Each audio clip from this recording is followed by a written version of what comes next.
Hi, everybody. My name is Danica Edwards. I am a poet, artist, author, educator, and linguist from Trinidad and Tobago in the Southern Caribbean.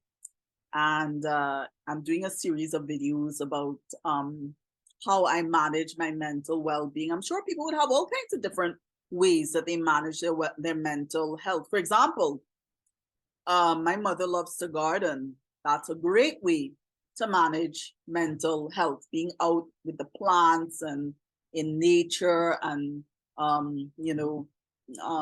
in the sunshine, taking in the, sunshine that like just makes you feel like sunshine on the inside.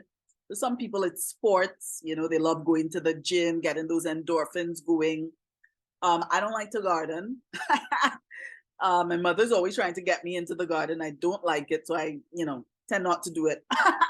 I used to like it when I was a little girl, but now as an adult, I don't really like gardening. I don't have a green thumb, and I'm really not that interested in plants. Do I like plants? Do I want to spend the day, among plants? Not particularly, unless I'm taking photographs or something. And do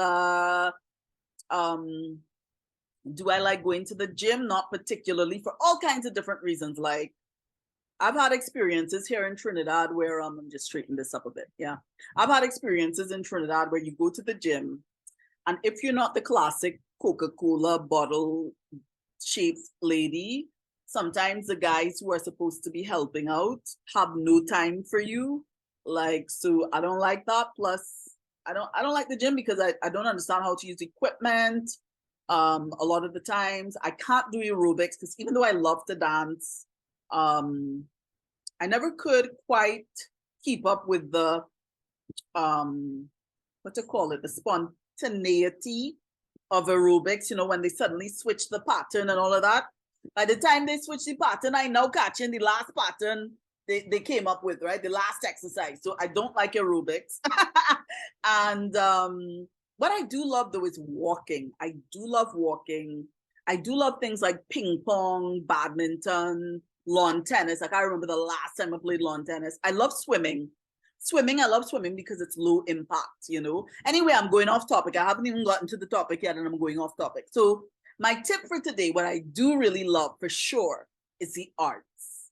So that's one way that I manage mental health well-being. And to be honest, I do think that it's that God has allowed me to be an artist because he knew that when he created me and designed me, one, that I would have mental health challenges, which I do. I don't talk about them often, but I do. But I manage them well. And two, he knew that he would call me, that he's designed me to help people with mental health challenges. At some point in my life, I think that's going to be something that would be a very distinctive part of my life. And,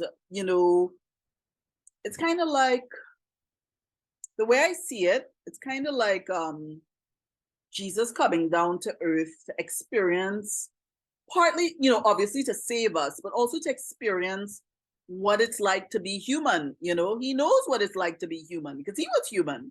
So when I experience mental health challenges and all the things that go with that, like whether it's taboo thinking, or whether it's not taboo thinking, that's a bad way of putting it, but whether it's rejection, misunderstanding, abuse, all the things that go with that sometimes, right? God has allowed me to experience a lot of things that I think would equip me to be empathetic, compassionate, to help other people experiencing similar things or things that may not be similar, but that may have the same principles of suffering kind of interwoven into them that I could relate to. So I think that's that may be one of the reasons why God has allowed me to suffer the things that I have suffered.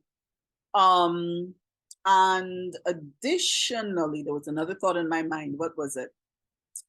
Additionally, Yeah, that car passing by is not helping me with my concentration. So yeah, it's like, I think that God has allowed me to be an artist. Okay, so he's allowed me to suffer because one day I think he's going to want me to help other people suffering in similar ways or in ways that are very different. A big part of me managing my mental health issues has been my relationship with God. How God treats me is how I try to treat other people.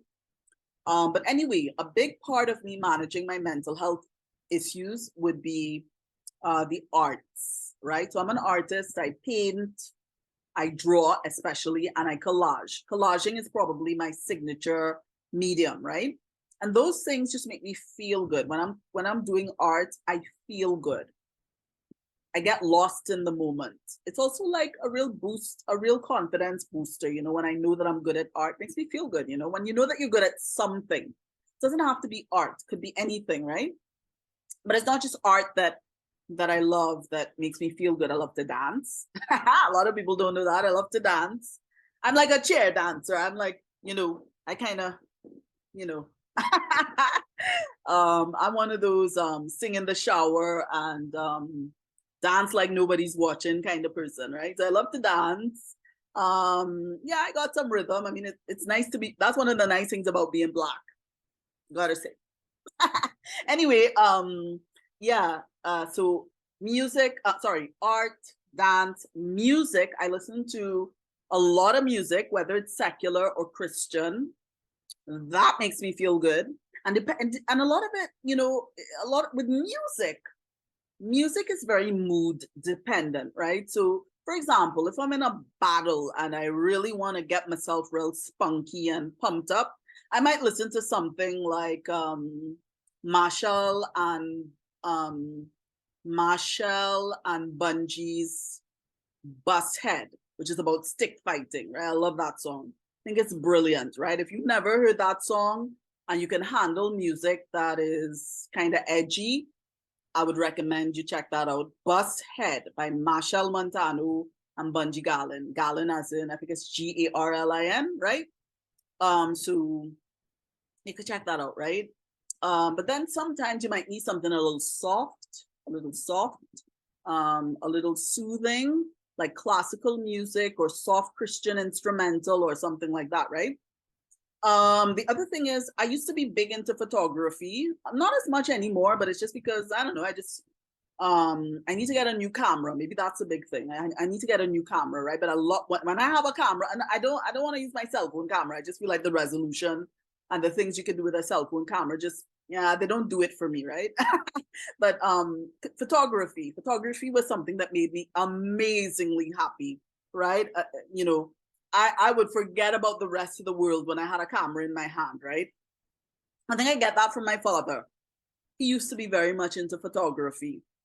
What other arts thing do I do? So it's art, visual art, music, dance, photography, poetry. Poetry is a big thing for me. I love writing poetry.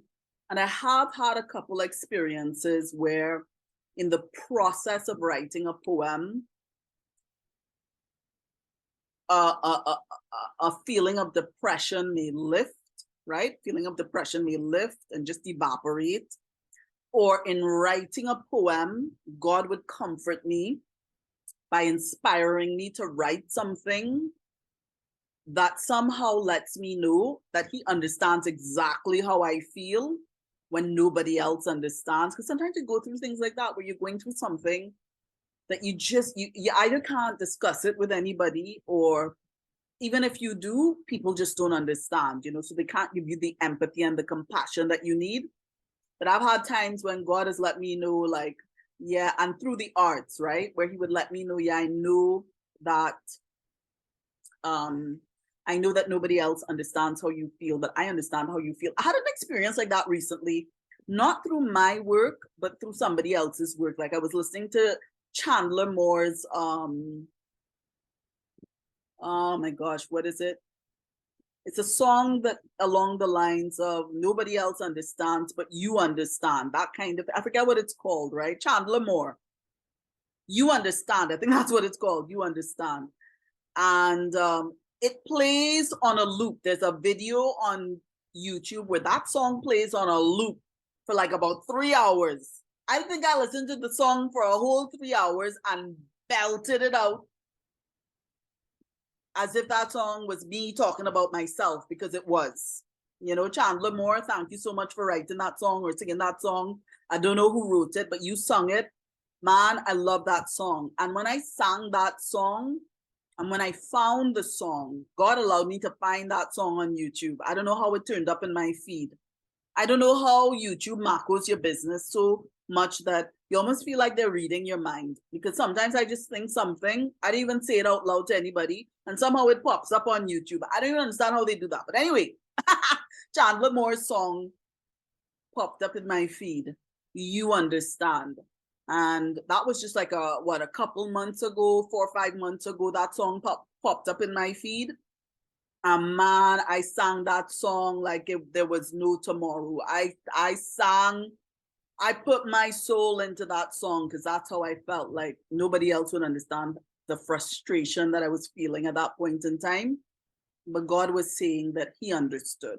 And that just gave my soul a lift. Even the very act of singing. I love singing. I think I have an average voice. I don't think I have the best voice in the world. And what's worse is I drink a lot of cold water. I'm trying to cut that out. So that has affected my vocal cords. My voice is always cracking. I got to fix that if it's fixable.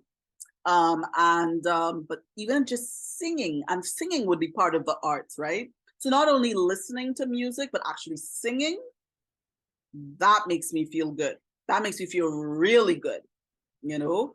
And yeah, so the arts. I don't know if I've left anything out.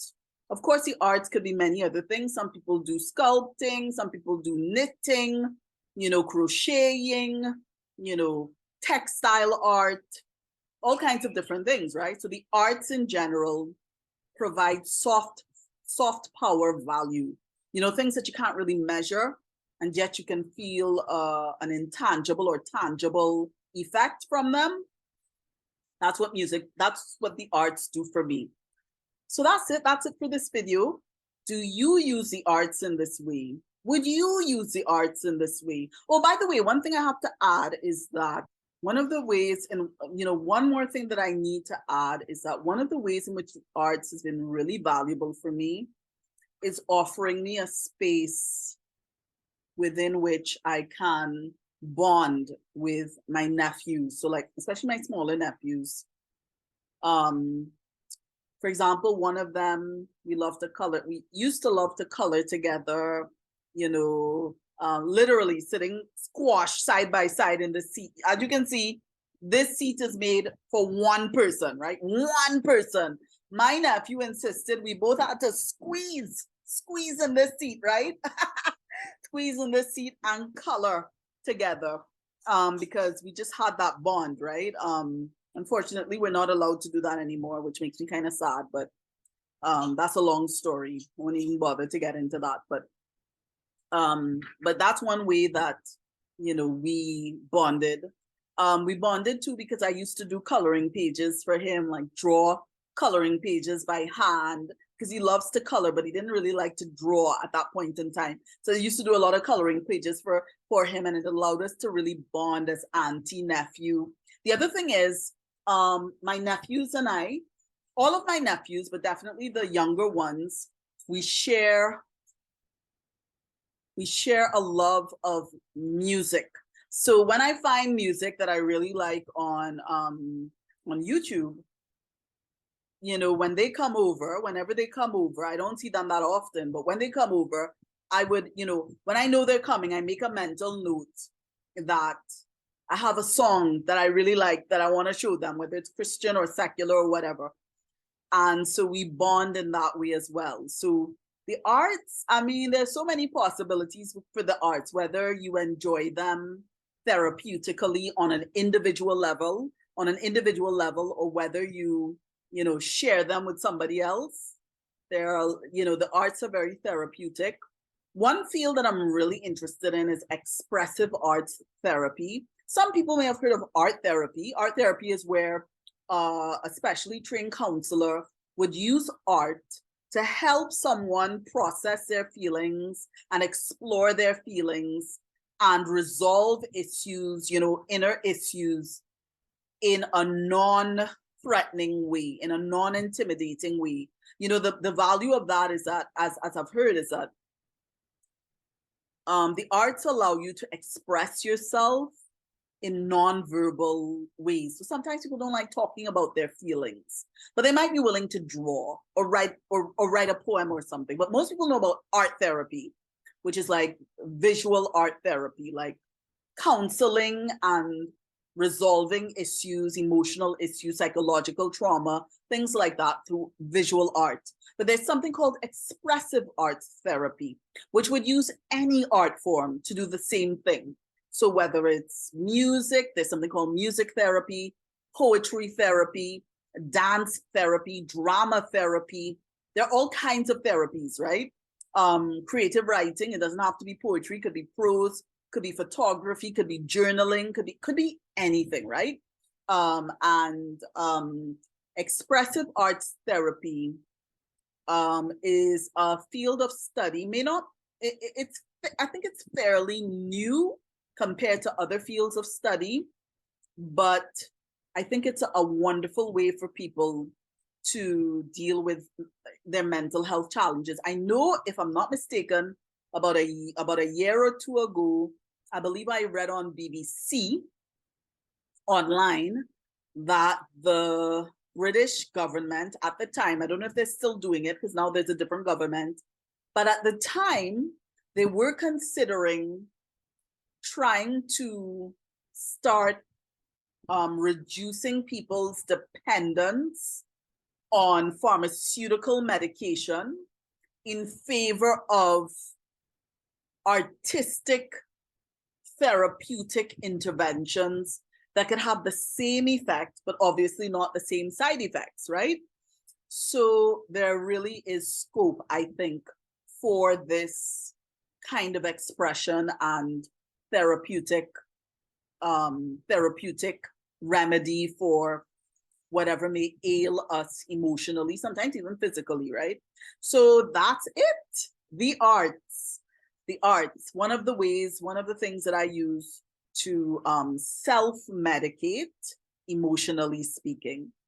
Do you use the arts? Have you ever seen the arts in this way? Do you see the value of the arts as therapy? I would love to hear your thoughts. So that's it. Until the next video.